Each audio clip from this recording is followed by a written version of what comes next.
Picture months at sea with no landmarks anywhere. Sailors could tell you how far north or south they were. That part was easy, solved for centuries. But how far east or west? For most of human history, nobody at sea genuinely knew. Ships regularly missed their destination by hundreds of miles, and some found land only by running straight into it, in the dark. Latitude was old. Solve science. Measure the angle of the sun or the pole star, and in minutes you know exactly how far north or south you stand. Sailors had used that trick for centuries. Longitude had no such shortcut.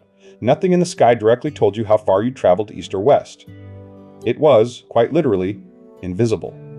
Without it, ships navigated by dead reckoning, guessing position from speed, heading, and elapsed time, correcting for currents nobody could measure precisely. Every hour compounded the error. After a few weeks at sea, a confident, experienced captain could be wrong about his own position by 100 miles or more, and have no way of knowing it. And in an age of wooden ships and iron coastlines, wrong wasn't just embarrassing, it was lethal. Reefs and rocks loomed out of fog and darkness with zero warning. Entire fleets, sailing with the best navigation their era had to offer, drove confidently onto rocks they swore they were nowhere near. Nowhere was that clearer than one catastrophic night in 1707. On the night of October 22, 727, a Royal Navy fleet sailed home from the Mediterranean under one of Britain's most celebrated admirals, Sir Cloudesley Shovel. In thick fog, his navigators believed they were safely west of any danger, well clear of land. They were wrong, badly, catastrophically wrong. The fleet was actually much further east than anyone believed, bearing straight down on the Isles of Scilly, a scatter of rocks off England's southwestern tip. In darkness and rising storm, 4 warships struck the rocks: the Association, the Eagle, the Romney, and the Firebrand. Shovel's own flagship sank first and fast. Somewhere between 1,400 and 2,000 sailors drowned that single night, one of the deadliest disasters in the history of the Royal Navy, deadlier than most of its battles. Admiral Shovel's own body washed ashore days later, an entire slice of Britain's most experienced seamen wiped out not by an enemy but by a wrong guess about where they were. A famous legend claims one ordinary sailor, using his own private reckoning, tried to warn Shovel the fleet was off course, and was hanged on the spot for mutiny. It's a great story. Naval historians have since traced it to decades later, with no evidence it happened. But it captures something true anyway. Nobody aboard could actually prove where they were. The Scilly disaster horrified the nation, and it wasn't an isolated case. Merchant ships, naval vessels, entire colonial expeditions had been quietly lost for over a century to this same invisible problem. Britain's expanding trade and empire ran on ships that, with real confidence, often had no idea where in the ocean they actually were. So in 1714, Parliament finally acted. It passed the Longitude Act, creating a Board of Longitude, astronomers, naval officers, mathematicians, with the power to award a genuinely staggering prize, up to 20,000, several million pounds today, to anyone who could hand a ship's captain a reliable way to find longitude at sea. To actually collect the top prize, a method had to fix longitude to within 30 arc minutes, half a degree, on a real ocean crossing, commonly tested on the demanding 6-week run out to the West Indies and back. That bar explains why the money sat unclaimed for decades. Everyone agreed the problem mattered. Almost nobody believed it could truly be solved. Why was this so hard? Because longitude, underneath it all, is a problem about time. Here's the trick. The Earth spins a full 360 degrees every 24 hours. Divide that out, and it comes to exactly 15 degrees of longitude for every single hour of time difference between two places on Earth. Turn that around, and it's almost frightening. At the equator, 1 whole hour of clock error is about 900 nautical miles of position error, nearly 1,000 miles. And every minute of clock error becomes about 15 nautical miles of position error. A watch running just a few minutes wrong could put a ship 100 miles from where its captain swore it was. So why not just carry an accurate clock to sea and compare it to home time? Because the clocks of the era were pendulum clocks, and a pendulum needs to hang still and swing at a steady rate to keep time.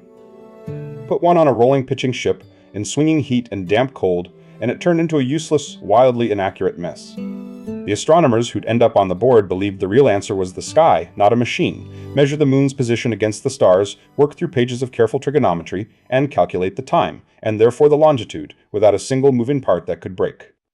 No clock needed, just a clear sky and hours of patient arithmetic.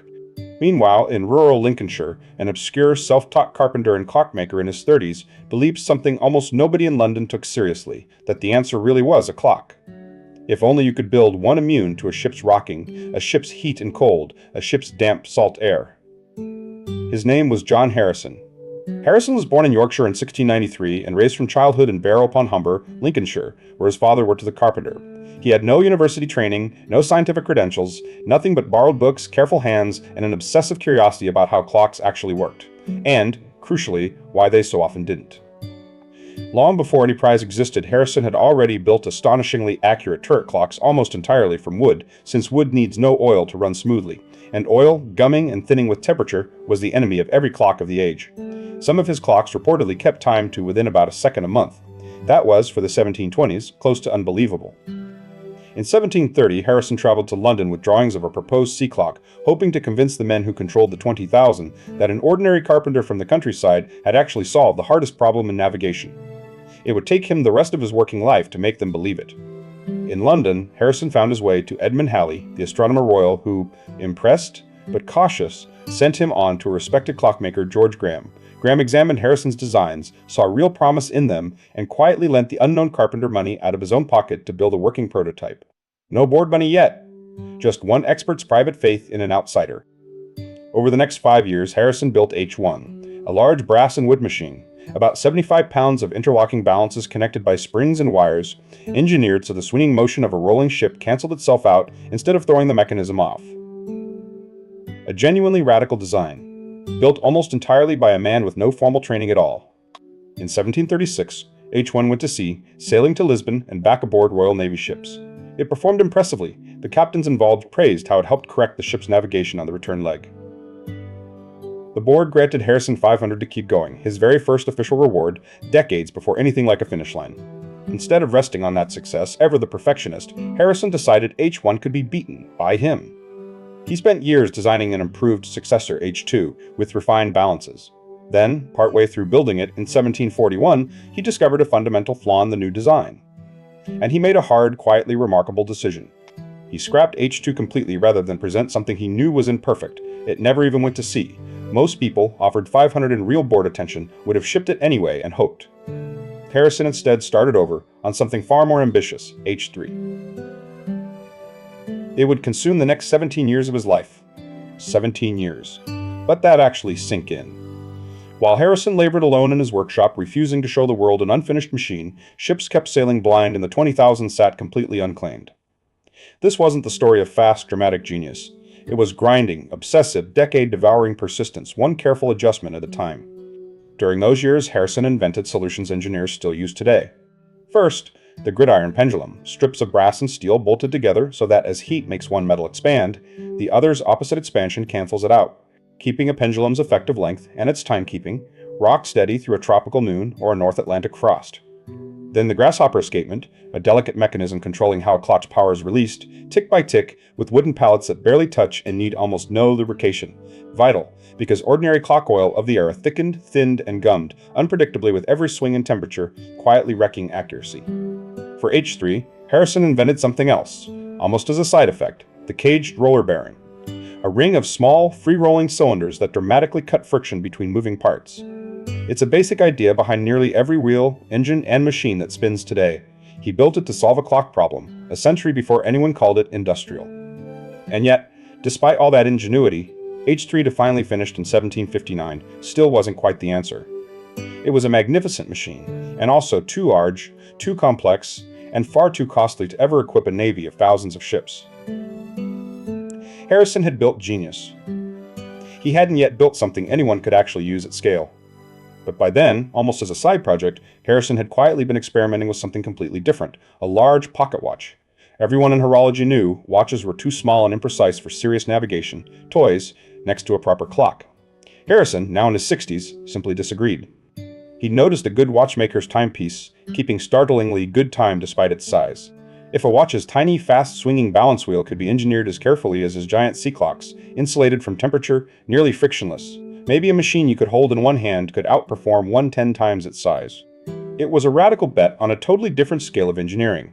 Everything he'd learned building room-sized machines miniaturized into something that fit in a coat pocket. Most horologists of the day would have called the whole idea absurd. Harrison, self-taught and thoroughly unbothered by expert opinion, simply started building it. Consider what he was up against by 1759. Harrison was 66 years old. He'd spent nearly 30 years and every ounce of the board's patience chasing this prize. No formal scientific training, no university post, no seat on the very board that would ultimately judge him. just decades of stubborn, self-taught craft. And ranged against him, increasingly, sat the board itself, dominated by astronomers with their own preferred answer to the longitude problem, one that used the sky instead of a machine, and one that, not entirely by coincidence, kept astronomers professionally indispensable to navigation for another century. That rival was the lunar-distance method. Measure the precise angle between the moon and a chosen star, then work backward through pages of spherical trigonometry to calculate Greenwich time. No moving parts to fail. Just hours of careful arithmetic with a sextant, tables, and a candle in a pitching cabin. It needed one more thing. Harrison's clocks didn't. A lunar theory precise enough to predict the moon's genuinely wobbly path years ahead of time. German mathematician Tobias Mayer had just cracked that in the early 1750s, handing the board's astronomers fresh confidence that the sky, not a box of gears, was the real answer. So as Harrison entered the 1760s with his finished watch, now called H4, he wasn't just presenting a machine for testing. He was walking into a room stacked against him from the start, judged by men personally invested in a rival theory succeeding instead of his own. H4 itself was a marvel. About 5 inches across, a giant silver pocket watch packed with diamond-tipped pallets and jeweled bearings needing almost no lubrication. Its whole mechanism engineered to shrug off a rolling ship, a sweating tropical noon, and a freezing mid-Atlantic night all at once. All that remained was to prove it. And the test the board demanded was brutally simple to state and almost impossibly hard to pass. Carry this watch across the ocean and back and see how many seconds, not minutes, seconds, it had gained or lost by the time you returned. In November 1761, H4 set sail from Portsmouth aboard HMS Deptford, bound for Jamaica. Harrison, now 68, was too old for the voyage himself, so he entrusted the watch to someone he trusted completely, his own son William, who guarded it like a relic for the entire Atlantic crossing. For 81 days, William wound H4 by hand each day at noon and logged its reading, watching over it through storms, becalmed weeks, and the ordinary chaos of an 18th century warship, protecting the one object that represented 4 decades of his father's obsession. On arrival in Kingston, Jamaica, came the moment of truth. Compare H4's kept time against the port's own known verified longitude. If the watch was wildly wrong, 40 years of work would be unfinished. If it had held steady, everything was about to change. H4 had lost exactly 5 seconds. 5 seconds across 81 days at sea through storms, heat, and cold. Translated into position, that error came to roughly 1 nautical mile, a rounding error, a single dot on the map next to ships that had missed entire continents. Put that beside the alternative. Remember the relationship. A clock error of just 4 minutes equals a whole degree of longitude, about 60 nautical miles at the equator.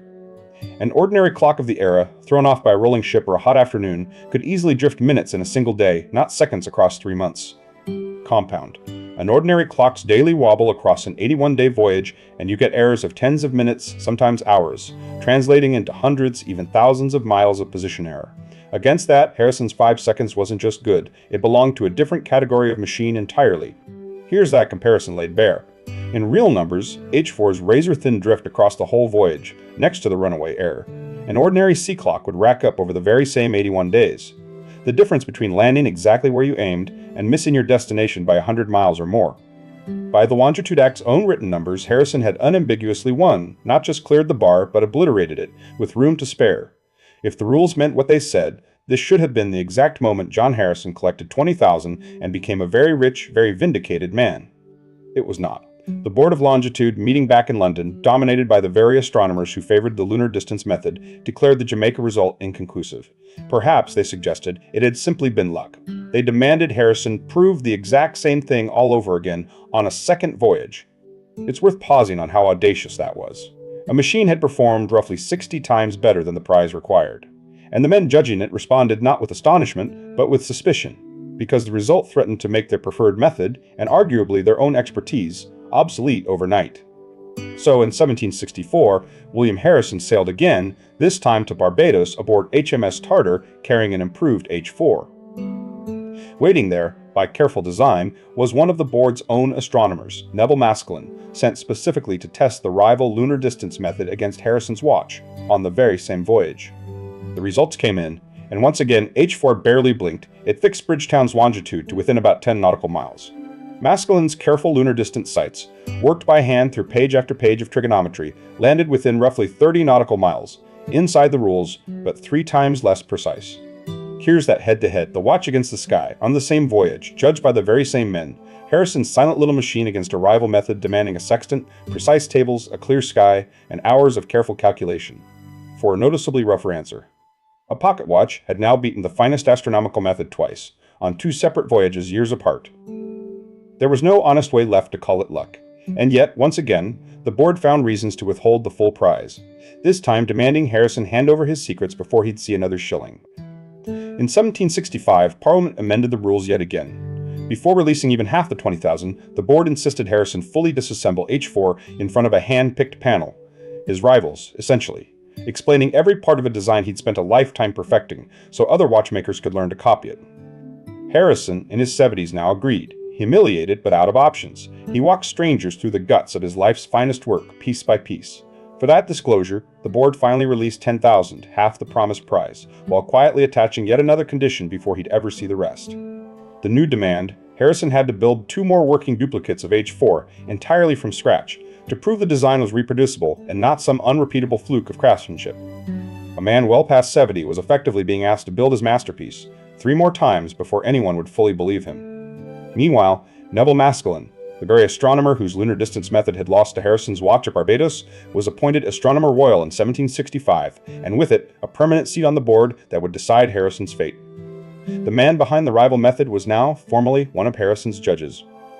In 1767, Maskelyne published the Nautical Almanac, a yearly book of pre-computed lunar distance tables that made the sky method genuinely easier for ordinary navigators to use. A real service to seafaring, and also, conveniently, a fresh reason for the board to keep favoring the method its own Astronomer Royal championed. By the early 1770s, John Harrison had built 4 working sea clocks across roughly 40 years, proven his solution not once but twice at sea, endured a forced teardown of his masterpiece, and still didn't have the reward the law had promised him back in 1714. Rather than build 2 more full duplicates from nothing, Harrison, his health failing, his patience thinner than ever, instead built one refined new watch, H5, essentially finishing what should have been the last, simplest step of a process that had already run twice as long as it should have. By 1772, Harrison was 79 years old. He had given nearly his entire adult life to this single problem, and the board, still stacked with lunar distance loyalists, showed no real sign of ever simply declaring him the winner. So Harrison and his son did something almost unthinkable. They went straight over the board's head. They petitioned the king directly.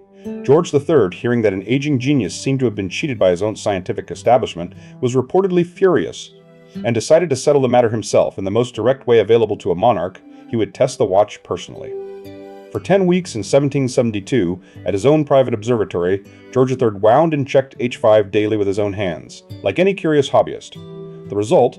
The watch was accurate to within about 1/3 of a second per day, a performance even finer than H4's already extraordinary Jamaica showing. The king, by the well-known account, was livid at how Harrison had been treated, and is said to have declared, "By God, Harrison, I'll see you right in," and threatened to appear before Parliament in person to say exactly that, if that's what it finally took. That exact wording comes down to a second-hand, retold well after the fact, so treated as the flavor of the moment rather than a verified transcript. But the underlying event is solid. The reigning monarch personally intervened on behalf of a self-taught clockmaker against his own scientific establishment. With the king's backing, Harrison and William bypassed the board entirely and petitioned Parliament directly for what he was owed.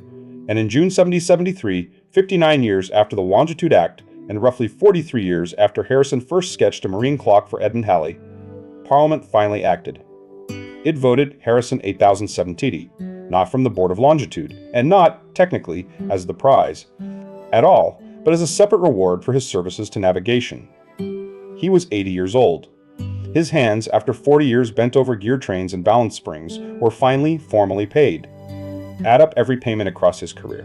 Grants for H1, support through the H2 and H3 years, the 1765 disclosure money, and this final 1773 award, and Harrison received roughly $22,000 over 36 years, more in total than the headline $20,000. Just never once, as promised, in a single prize. Look at that timeline laid flat, long silences of years with nothing at all, punctuated by grudging installments, each one wrung out of a reluctant board or, in the end, an act of parliament. A story less about one grand 20,000 prize than 4 decades of drip-fed, contested recognition. And here's the plainest irony in the whole saga. No one, not Harrison, not Maskelyne, not any rival, ever formally won the board's headline 20,000 prize exactly as it was written in 1714. The board simply never awarded that full sum to anybody in its entire history.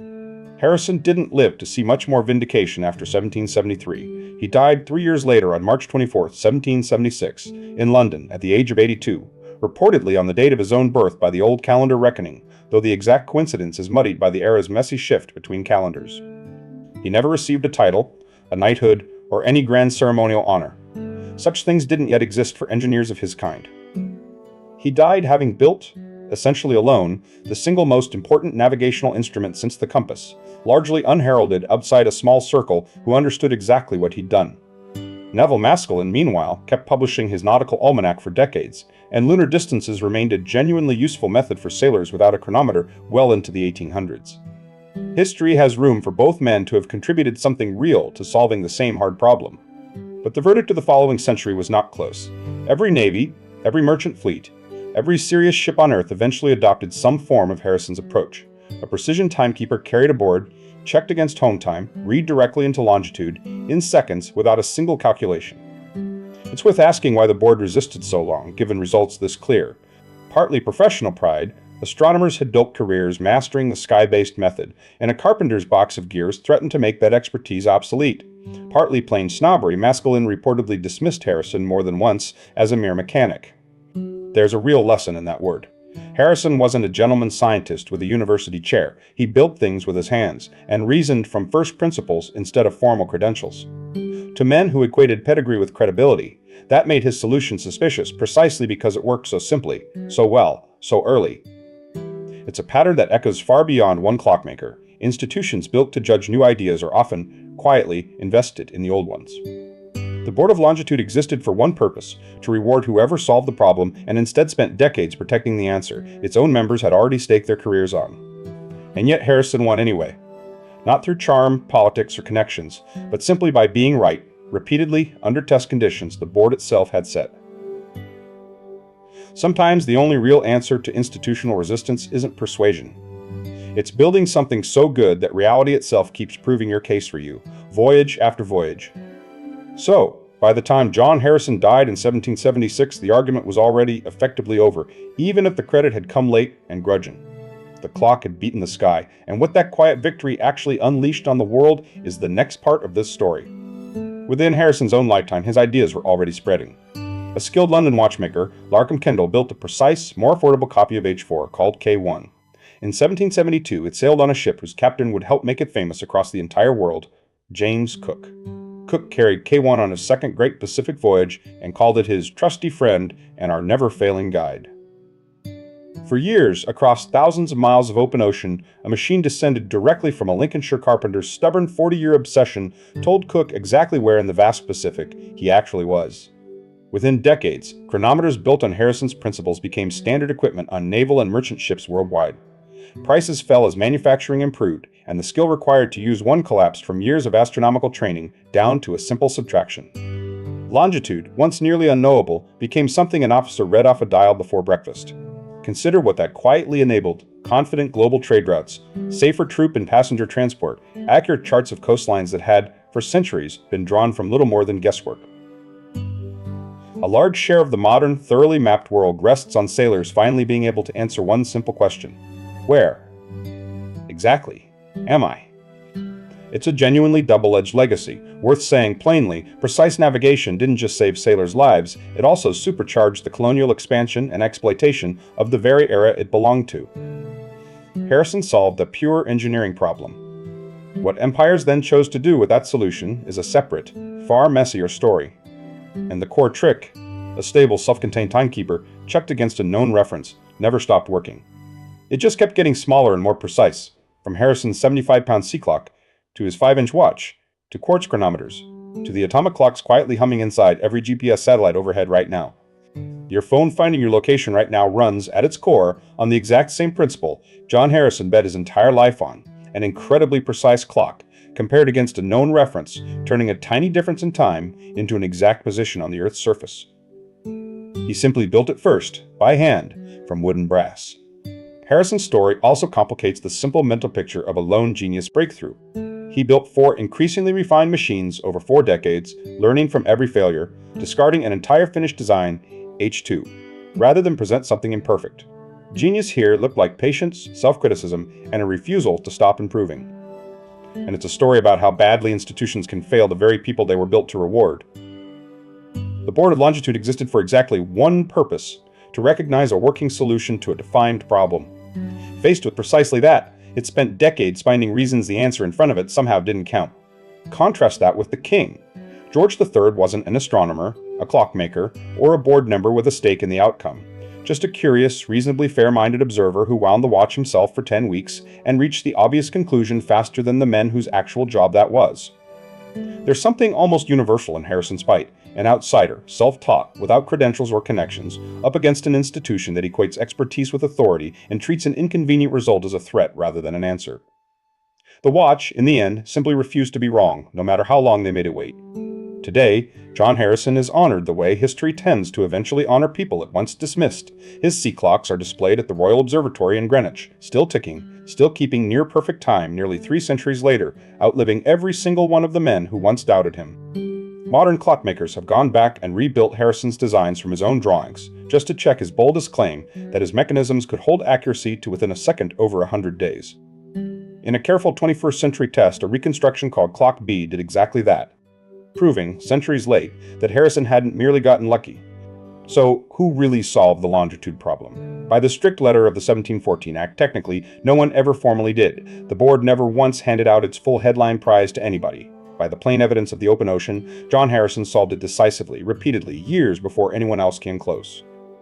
That gap between what the rules said and what reality proved is the real story here. Sometimes the truest measure of a discovery isn't the medal, the money, or the official verdict of the people in charge of judging it.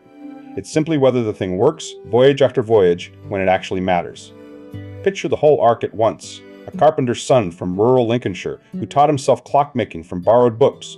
40 years and 4 machines later, a device precise enough to tell a ship's captain exactly where on Earth he stood, to within a mile after months alone on the open sea. Every time a plane lands exactly where it should, every time a ship crosses an ocean without incident, every time your phone quietly drops a pin on a map. Some distant echo of that stubborn Lincolnshire carpenter, and the watch he built against everyone's expectations, is still quietly at work. So the next time you're utterly certain of exactly where you are, take a second to notice how strange and hard-won that certainty actually is. For most of human history, that simple confidence was among the rarest, most valuable kinds of knowledge a traveler could possess, and thousands died without it. That's the story of John Harrison, the clock that found the world. A self-taught genius, a rigged game, a furious king, and one small ticking machine that quietly, undeniably, without ever raising its voice, proved every one of its doubters wrong. If this story stuck with you, do 2 quick things. Hit subscribe. Neat Science brings another forgotten story back to life, and there's a whole playlist of them waiting for you right now. And tell me in the comments, which part of this surprised you the most? I read every single one. So keep exploring. Your next story is just 1 click away. I'll see you there.